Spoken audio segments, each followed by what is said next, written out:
Hey guys, வணக்கம் and welcome back to our channel. இன்னைக்கு இந்த வீடியோல magnetic field due to a long straight conductor carrying current. அதாவது first ஒரு long ஸ்ட்ரெயிட்டான conductor எடுத்துப்போம். அதுல நம்ம கரண்ட் பாஸ் பண்ண போறோம்.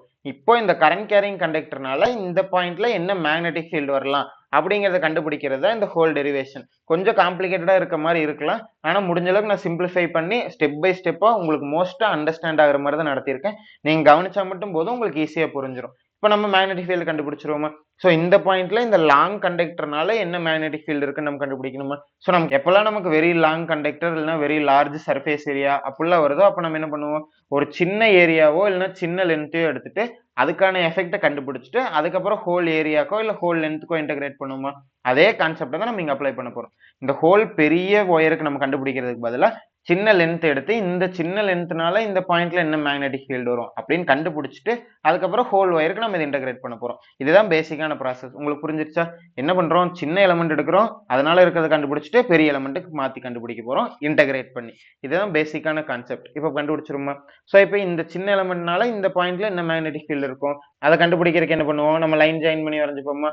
இப்போ ஏல இருந்து பிக்கு இருக்கிற டிஸ்டன்ஸ் ஆர்னு மார்க் பண்ணிக்கிறோம். இங்க ஃபார்ம் ஆயிருக்கிற ஆங்கிள் நம்ம டீட்டான்னு சொல்லிட்டோம். இவ்வளவுதான் நமக்கு பேசிக்கான செட்டப். இப்போ இதுக்கு நமக்கு ஆல்ரெடி ஒரு ஃபார்முலா இருக்கு. எதுக்காக?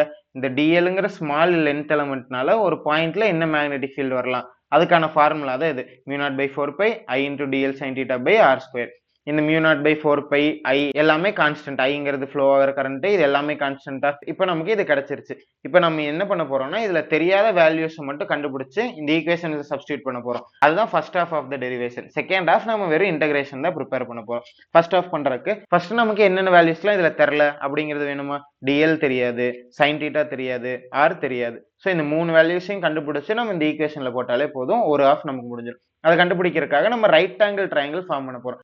ரைட் ஆங்கிள் ட்ரையாங்கிள் ஃபார்ம் பண்ணாதான் நம்ம sine theta, cos theta, tan theta அதுக்கான வேல்யூஸ் டிக்னாமெட்ரிக்கல் ஃபங்க்ஷன்ஸ்லாம் பண்ண முடியுமா? அதுக்காக நம்ம இந்த இடத்துல ஒரு ரைட் ஆங்கிள் ட்ரையாங்கிள் ஃபார்ம் பண்றதுக்காக ஏசியை ஜாயின் பண்ணி நம்ம ஒரு லைன் வரைஞ்சிப்போம். இந்த இது நமக்கு 90 டிகிரி ஃபார்ம் ஆகுது. இப்போ நமக்கு மொத்தம் ரெண்டு ரைட் ஆங்கிள் ட்ரையாங்கிள் இருக்கா? இந்த பக்கம் ஏபிசிங்கிற ரைட் ஆங்கிள் ட்ரையாங்கிள், ஏசிபிங்கிற ரைட் ஆங்கிள் ட்ரையாங்கிள். நம்ம ஃபர்ஸ்ட் ஏபிசி எடுத்துப்போம், ஏன்னா அதுல தான் நமக்கு டிஎல் இருக்கு, நமக்கு டிஎல் தெரில. ஸோ நம்ம இந்த ஏபிசியை வச்சு நம்ம டிஎல் கண்டுபிடிச்சிப்போம். தனி எடுத்துப்போமா? இப்போ ஸ்ட்ரைட்டா வரைஞ்ச உங்களுக்கு புரியறதுக்காக இதுதான் நமக்கு ரைட் ஆங்கிள் ட்ரையாங்கிளா ஏபிசி, இதுதான் ரைட் ஆங்கிள் ட்ரையாங்கிள். இப்போ இதுல இருந்து நம்ம சைன் தீட்டா வேல்யூ கண்டுபிடிக்கிறதுக்கு என்ன பண்ணலாம்? ஆப்போசிட் பை ஹைபோட்டெனியூஸ் போடலாமா? ஆப்போசிட்ங்கிறது ஆங்கிளுக்கு ஆப்போசிட்டா இருக்கிறது, ஹைபோட்டெனியூஸ்ங்கிறது 90 டிகிரிக்கு ஆப்போசிட்டா இருக்கிறது, இல்லைன்னா வெரி லாங் சைடு, எப்படின்னா நம்ம ஞாபகம் வச்சுக்கலாம். இப்போ sine theta is equal to opposite by hypotenuse. ஆப்போசிட்னா என்னது? ஏசி. ஏசி ஆங்கிளுக்கு ஆப்போசிட்டா இருக்கும். இந்த டயக்ராம்ல பாருங்க, ஆங்கிளுக்கு ஆப்போசிட்டா இருக்கணும் ஏசி. அடுத்து ஹைபோட்டெனியூஸ் ஏபி.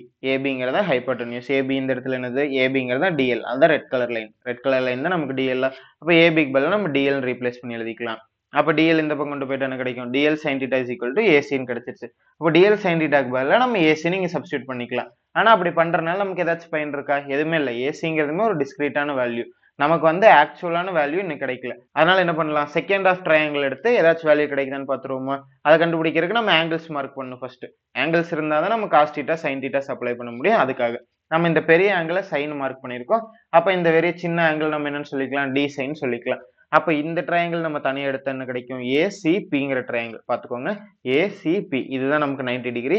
இந்த இடத்துல 90 டிகிரி இருக்கு. அப்ப இதுக்கு நம்ம சைன் தீட்டா அப்ளை பண்ணா நமக்கு என்னன்னு கிடைக்கும்? Sine d psi is equal to AC by AB. Sine d சையா? இந்த டி சை. இதுக்கு ஆப்போசிட் என்னது? ஏசி. ஆப்போசிட் பை ஹைபோட்டெனியூஸா? ஹைபோட்டெனியூஸ்ங்கிறது லாங்கர் சைடு, இல்லைன்னா 90 டிகிரிக்கு ஆப்போசிட்ல இருக்க சைடு. அதை வந்து என்னது? ஏபின்னு எழுதிட்டோம். இப்போ நமக்கு ஏபிங்கிற சைடோட வேல்யூ ஆர்னு தெரியுமா? அப்ப ஏபிக்கு பதிலாக நம்ம ஆர்னு எழுதிக்கலாம். அதே மாதிரி இந்த இடத்துல டி சைங்கிறது வெரி வெரி ஸ்மாலர் வேல்யூ அப்படிங்கிறதுனால அப்ப சைன் டி சைன் வரும்போது வெரி ஸ்மால் ஆங்கிள்ங்கிறதுனால சைனை நம்ம எலிமினேட் பண்ணி எழுதிக்கலாம். Sine d psi is equal to நமக்கு டி சைனே வந்துடும். சைன் தேவையில்லை, ஏன்னா இது ரொம்ப சின்ன ஆங்கிள்ங்கிறதுனால. அப்ப இந்த ஆரை மேல கொண்டு வந்து எழுதுனா r d psi is equal to ஏசின்னு கிடைச்சிரும். அப்ப இந்த r d psi is equal to ஏசியா? நமக்கு ஆல்ரெடி ஏசிக்கு ஒரு வேல்யூ இருக்கா? அப்ப அந்த வேல்யூவை இங்க நம்ம அப்ளை பண்ணலாம். இங்க இருக்க டிஎல் சைன் தீட்டாவை கொண்டு போய் நம்ம ஃபர்ஸ்ட் கிடைச்ச ஈக்குவேஷனுக்கு அப்ளை பண்ண போறோம். அப்படி அப்ளை பண்ணும்போது இதை கொண்டு போய் ஃபர்ஸ்ட் இங்க போட்டுருவோமா? அப்போ DL sine theta is equal to r d psi. இதை நம்ம இங்க அப்ளை பண்ணிட்டோம். அப்போ இந்த டிஎல் சைன் தீட்டா கொண்டு போய் இதில் தூக்கி போட்டுரும். ஸோ ஃபர்ஸ்ட் ஈக்குவேஷன்ல போட்டா mu naught by 4 by IR into DL sine தீட்டாக்கு பதிலாக ஆர் டி சையா? R d psi divided by R square into n cap. அவ்வளவுதான். இப்போ நம்ம என்ன பண்ணலாம்? இங்க இருக்க ஆரும் இங்க இருக்க ஆர் ஸ்கொயரும் கேன்சல் பண்ணிக்கலாம். கேன்சல் பண்ணி எழுதுனா என்ன கிடைக்கும்? Mu naught by 4 pi I D psi divided by R. இப்போ நமக்கு DL ஓட வேல்யூ கிடைச்சிருச்சு, sin θ ஓட வேல்யூ கிடைச்சிருச்சு. இப்போ நமக்கு R ஓட வேல்யூ மட்டும் தான் வேணும். R ஓட வேல்யூ எந்த ட்ரையாங்கிள்ல இருந்து கண்டுபிடிக்கலாம்? நம்ம ABC இந்த ரைட் ஆங்கிள் ட்ரையாங்கிள் எடுத்துட்டோம், இந்த ரைட் ஆங்கிள் ட்ரையாங்கிள் எடுத்துட்டோம். நமக்கு மீதி இருக்க ஒரே ரைட் ஆங்கிள் ட்ரையாங்கிள் இந்த AOP தான். அதுல இருந்து கண்டுபிடிச்சிடலாமா? ஏன்னா அதுலயே R இருக்கு. அப்ப அதுல இருந்து R கண்டுபிடிக்க முடியுதான்னு பார்ப்போமா? அதுக்கு நம்ம cos θ அப்ளை பண்ண போறோம்.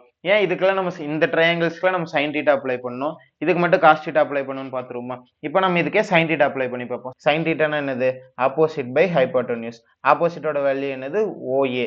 நமக்கு ஆனா அதுக்கான வேல்யூ கிடையாது. அப்போ sin θ வேணாம். cos θ அப்ளை பண்ணி பார்ப்போமா? cos θ என்னது? adjacent by hypotenuse. adjacent ஓட வேல்யூ இருக்கு A, hypotenuse ஓட வேல்யூ இருக்கு R. சோ அப்ப அதை வச்சா நமக்கு வேல்யூ கண்டுபிடிக்க வாய்ப்பு இருக்கு. அதனால தான் நம்ம cos θ அப்ளை பண்ணோம். sin θ அப்ளை பண்ணா நமக்கு வேல்யூ இல்ல, cos θ அப்ளை பண்ணா வேல்யூ இருக்கு. அதனால தான் நம்ம இதுக்கு cos θ அப்ளை பண்ணியிருக்கோம். adjacent by hypotenuse, adjacent என்னது? adjacent வந்து OP, hypotenuse வந்து longer side AP. அப்போ OP by AP. OP என்னது? A by R ன்னு எழுதிக்கலாமா? அப்ப cos psi is equal to A by R ன்னு வந்துருச்சு. நமக்கு R ஓட வேல்யூ தான் வேணும். அப்ப R மேல கொண்டு போயிட்டு A by cos psi ன்னு எழுதிக்கலாம். இந்த A by cos psi அப்படியே நம்ம இங்க இதுக்கு அப்ளை பண்ணிடுவோம். அப்ளை பண்ணா mu naught by 4 pi I d psi divided by R க்கு பதிலா A by cos psi அப்படி வந்துருச்சு. இந்த டினாமினேட்டர்ல இருக்க cos psi மேல கொண்டு போய் எழுதிப்போம். mu naught by 4 pi I into cos psi d psi divided by A into n cap. இவ்வளவுதான் நமக்கு ஈக்குவேஷன். நமக்கு தெரியாத வேல்யூஸ் எல்லாம் கண்டுபிடிச்சு இதுக்கு வந்துட்டோம். இப்போ ஒரு half of the derivation முடிஞ்சிச்சு. அடுத்து இதை இன்டகிரேட் பண்ணி ஹோல் கண்டக்டருக்கான மேக்னெட்டிக் ஃபீல்டு கண்டுபிடிச்சாலே போதும். இது வரைக்கும் உங்களுக்கு புரிஞ்சிருக்கும்னு நினைக்கிறேன். புரியலனா ஒரு வாட்டி வீடியோ ரிவைண்ட் பண்ணிட்டு இந்த ஃபர்ஸ்ட் ஹாஃப் நல்லா பாத்துக்கோங்க. இது புரிஞ்சிருச்சுன்னா நம்ம செகண்ட் இன்னொரு ஹாஃப் சிம்பிளா தான் இருக்கும். சோ பாத்துருவோமா? இன்டகிரேட் பண்றதுக்காக என்ன பண்ண போறோம்னா இந்த ரெண்டு எண்டையே ஜாயின் பண்ண போறோம். ஏன்னா இந்த ரெண்டு எண்டையே ஜாயின் பண்ணி வரைஞ்சோமா? இப்போ டிஎல்ங்கிற சின்ன எலமெண்ட் ரெண்டு எண்டையுமே ஜாயின் பண்ணி பி கூட வரைஞ்சோம். அதே மாதிரி இப்போ நம்ம ஹோல் கண்டுபிடிக்கிறதுனால ஹோலோட ரெண்டு எண்டையும் ஜாயின் பண்ணி பி கூட வரைய போறோம். வரைஞ்சிட்டு அதுக்கு ஆங்கிள் மார்க் பண்ணிடுவோம். psi1 psi2 மார்க் பண்ணிப்போம். இப்போ இன்டகிரேஷன் அப்ளை பண்ணிடுவோமா? b vector is equal to இன்டகிரேஷனா psi1 to psi2 ன்னு போட்டுருவோம். உள்ள இருக்கிறத அப்படியே எழுதிப்போம். இப்போ இதை கொஞ்சம் மேல தள்ளி எழுதிடுவோம். கான்ஸ்டன்ட்ல இருக்கிறத ஃபர்ஸ்ட் வெளியில எடுத்து எழுதிடுவோம். mu naught I by 4 pi ன்னு எழுதிட்டோம். cos psi d psi மட்டும் இன்டகிரேட் பண்ணா போதும். cos இன்டகிரேட் பண்ணா நமக்கு sin கிடைக்கும். With limits upper limit lower limit. அப்ப upper limit minus lower limit apply பண்ணா sin psi2 upper limit minus இங்க ஆல்ரெடி ஒரு மைனஸ் இருக்கு. அப்போ மைனஸ் ஆயிரும். ரெண்டு மைனஸ் கேன்சல் ஆகி பிளஸ் ஆயிரும். sin psi2 plus sin psi1.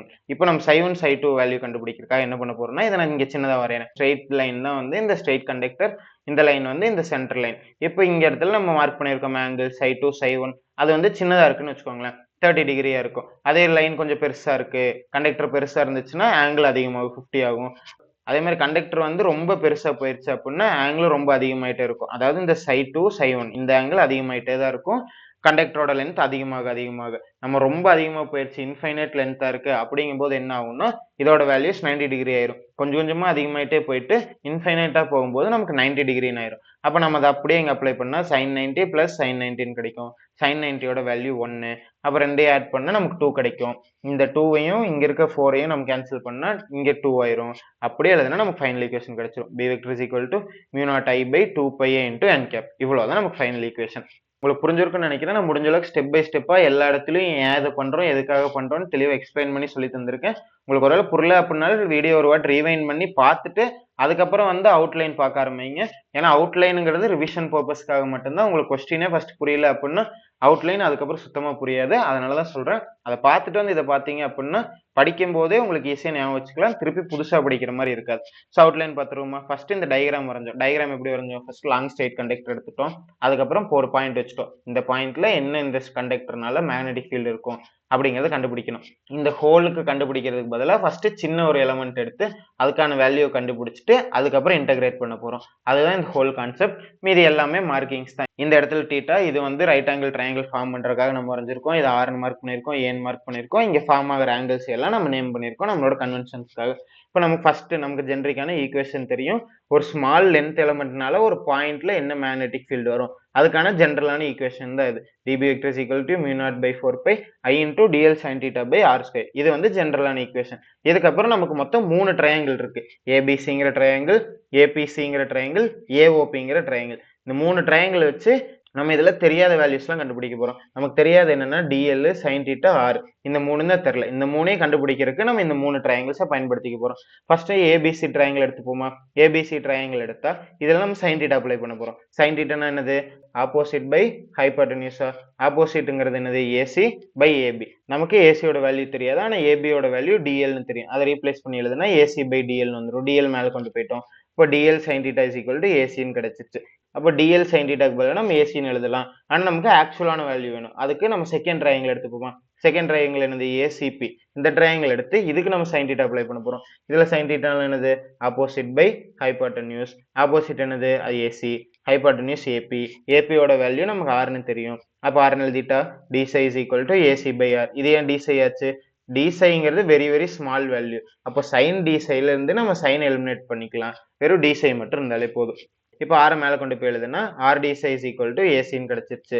இப்போ இந்த R d psiங்கிற வேல்யூவை இந்த AC க்கு பதிலா அப்ளை பண்ணிக்கலாம். இந்த DL sin θ க்கு பதிலா இந்த வேல்யூ அப்ளை பண்ணிக்கலாம். அப்ப இது இங்க அப்ளை பண்ண போறோம். இதை தூக்கி இங்க போட போறோம். அப்படி போட்டா என்ன கிடைக்கும்? dB vector is equal to DL sin θ க்கு பதிலா R d sin எழுதிட்டோம். அவ்வளவுதான். இப்போ இந்த இடத்துல Rம் R ஸ்கொயர் கேன்சல் பண்ணிக்கலாம். அப்படி கேன்சல் பண்ணி எழுதிட்டா mu naught by 4 pi I d psi divided by R. இவ்வளவுதான் நமக்கு கிடைச்சிருச்சு. இப்போ நமக்கு DLம் கிடைச்சிருச்சு, sin θம் கிடைச்சிருச்சு. R மட்டும் வேணுமா? அதுக்காக இந்த AOP ட்ரையாங்கிள் எடுத்துப்போம். AOP ட்ரையாங்கிள் எடுத்து இதுல cos θ அப்ளை பண்ண போறோம். ஏன் இதுல sin θ அப்ளை பண்ணல அப்படின்னா நமக்கு இங்க இடத்துல பாத்தீங்கன்னா இது ஆப்போசிட், இது அட்ஜசன்ட், இது ஹைபோடென்யூஸ். ஆப்போசிட்கான வேல்யூ நமக்கு தெரியல. ஏஓங்கிறதுக்கான வேல்யூ நமக்கு இல்ல.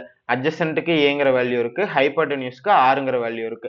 அப்ப அட்ஜசன்ட்டையும் ஹைபோடென்யூஸையும் வச்சு வர ஃபார்முலா நமக்கு cos θ. அதனால தான் நம்ம இந்த இடத்துல cos θ யூஸ் பண்ணிக்கிறோம். அப்ப cos θ என்னது? Adjacent by hypotenuse A by R னு கிடைச்சிருச்சு. நமக்கு R தான் தேவை.